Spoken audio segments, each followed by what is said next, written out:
Thomas, or Tom Carrucan, was the oldest of Michael and Maggie's children, born in 1892. During World War I, he enlisted in 1915. Aged 23, he did not need his parents' permission. But the story is told that Maggie said, "They've got one, that's all they'll get." Thomas sailed from Australia on the Cabina, and in July 1916, his unit was fighting in the Battle of Fromelles. Over 5,500 Australians became casualties. Almost 2,000 of them were killed in action or died of wounds, and some 400 were captured. This is believed to be the greatest loss by a single division in 24 hours during the entire First World War. Some consider Fromelles the most tragic event in Australia's history. Tom survived that battle, but later in the war was wounded, his family receiving the shock of a telegram, which said very little, but must have caused great concern and fear for his safety. Fortunately, Thomas survived his injury and returned to Australia in June 1920. But his challenges were not over. Let's hear from Anne, Peter, Estelle and John, talking in July 2022 about what they knew of their Uncle Tom. Tom went, and I think his mother said one's enough.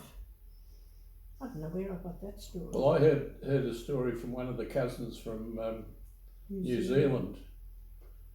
Tom came home from the war, and his mother had put on a welcome home party the night he got home. And he had brought back some souvenirs. I think there was a German bayonet and a German pistol or something. And by the end of the night, she'd given them away to some of the guests at the party. Then she woke him up the next morning to go back to work. The breakfast is on the table. Hmm? He said to her, "Your breakfast's on the table. Time to get up." And when he came home that night, he couldn't find his uniform. He was no longer in the army, so his mother decided he didn't need it anymore, and she burnt it. I didn't know I didn't know that. No, we didn't know that. So that's mainly the reason why he packed up and went to New Zealand to live. Never heard. What happened to him was he was totally traumatised by the wartime experience. Oh, yeah. And he suffered enormous nightmares.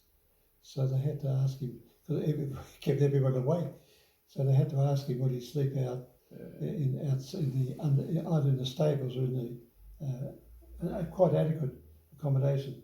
But then he couldn't. He got a job on a boat working between New Zealand and here, and then he met this young woman over in New Zealand, and then he stayed. Yeah. That's the story I had. Yeah. Thomas rebuilt his life in New Zealand, and with his wife Beryl had 13 children. Thomas would die in 1951, aged 58.